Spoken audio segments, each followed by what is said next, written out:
Good evening. My name is Al Yamada. I'm Vice Chair, CFO, and Chief Administrative Officer for First Hawaiian Bank. Too bad they don't pay me based on the titles. Unfortunately, Bob Harrison could not be here tonight. He has another commitment, and he apologized for not being able to join us this evening. Don Horner, who you just saw, is the chairman of First Hawaiian Bank and was on the board of Teach of America for several years. We are pleased to have Bob Fujioka, Vice Chairman and Chief Lending Officer for First Hawaiian Bank, join Teach of America board this year and look forward to our continued partnership with Teach of America Hawaii. First Hawaiian Bank's Ohana is also a strong supporter of Teach of America. Hawaii, our bank has contributed over $325,000 since the inception in 2006.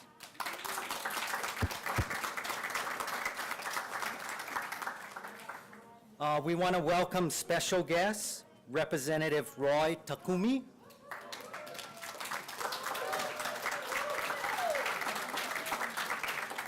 Senator Norman Sakamoto,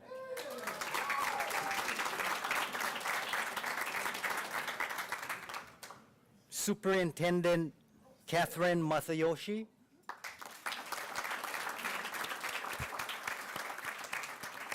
and Board Chairman Don Horner.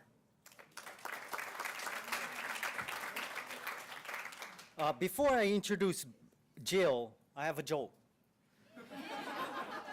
20 years ago, we had Steve Jobs, we had Johnny Cash, and we had Bob Hope. Today, we have no jobs, no cash, and no hope. But that's a joke. We really have a lot of hope with your teachers out there. And so we really want to thank you for spending the time with the children.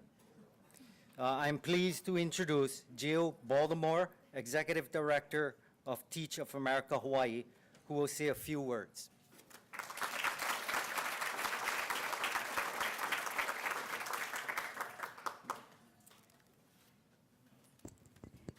Hello, good evening. If you are standing and you can find a seat, if you can come and take a seat, it's going to be a few minutes. We have a short program for you tonight. But I want to start by saying thank you to all of you for being here tonight, to the many teachers, and I see a lot of our alums who are here tonight. I want to thank you for driving out here and for all your hard work and the work that you do in our schools and in our communities.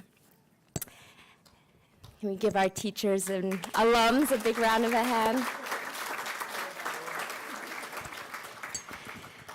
And then to all of our partners and supporters and guests who are here tonight, I want to say that your support is just truly what makes the opportunities possible for us and for so many teachers and for so many kids here in Hawaii. And so thank you for your time, for being here tonight, and for your continued commitment to this important work.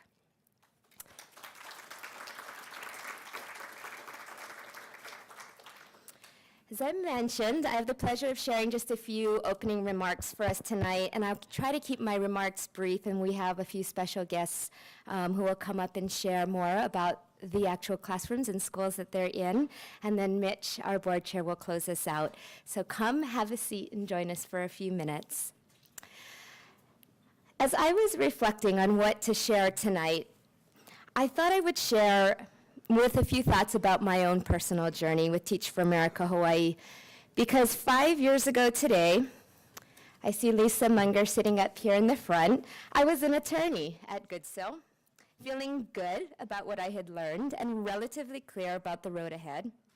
I worked at a good law firm with great colleagues and a boss I think is here tonight, who is one of my favorite people in the world still today. And so when Diane Robinson called me to ask if I wanted to help Teach for America, and I said sure, I actually wasn't so sure that jumping ship to the nonprofit world and working from a windowless office an hour from home was exactly what I was thinking about when I said I would help. But I figured at the time that it wouldn't be forever, 2 years like a core member commitment to help build the foundation here in Hawaii, and I could do that. But what I failed to remember in that moment,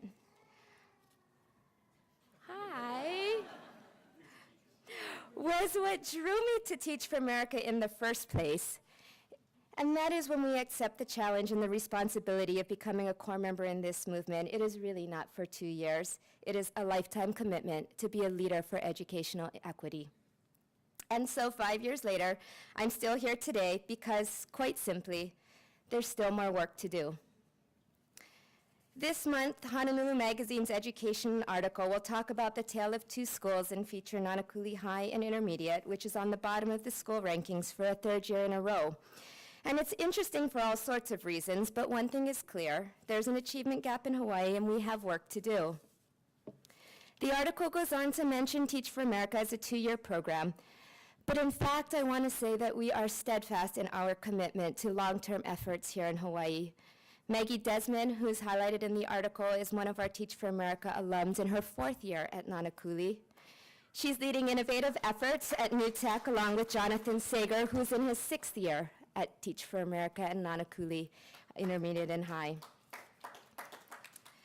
Down the road in Waianae, Kate Gedeker, who I also saw somewhere here tonight, is in her 4th year mentoring teachers at Waianae Intermediate, and Kenny Ferenczek, also in his 4th year, is creating a college career center at Kamaili. And notably, none of these alums that I've just mentioned now are originally from Hawaii. While we're proud of our efforts and success in recruiting more Kama'aina and Native Hawaiian to our core, this year we will welcome a record 20 Kama'aina to join us this summer. And we know we will continue to make this a priority. We also believe fundamentally in the impact that every teacher can have here in Hawaii. Our teachers, our alums stay for much the same reason that I am still here in this work. They believe in our keiki, they believe in our communities, and there is still much more work to be done. After 5 years in this work, I have come to 2 headlines. This work is hard and takes time, but this work is absolutely possible.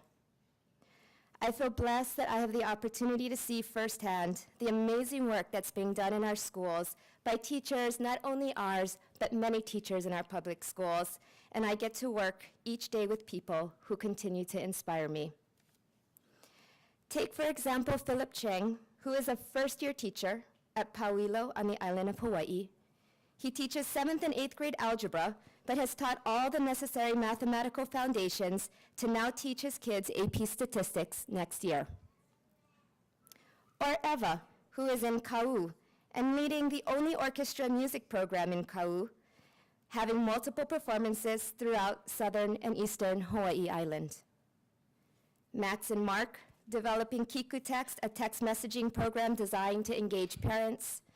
Mark Cassidy, creating the Waianae Coast Scholarship Fund to incentivize students to stay in school and complete academically rigorous work.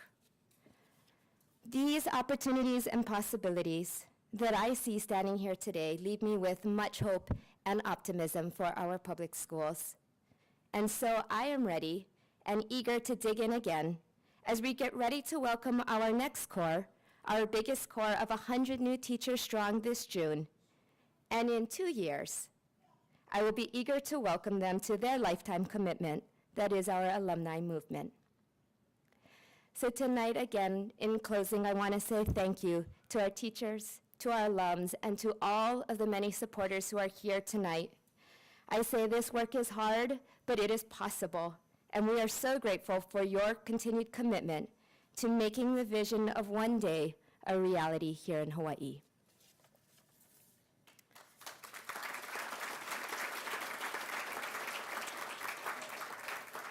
I am very pleased now to welcome up Darius Silvestro, who, as an alum, has been here since 2007, who was a teacher at Campbell High School for 4 years before joining our staff this year, and she will introduce our special guest tonight.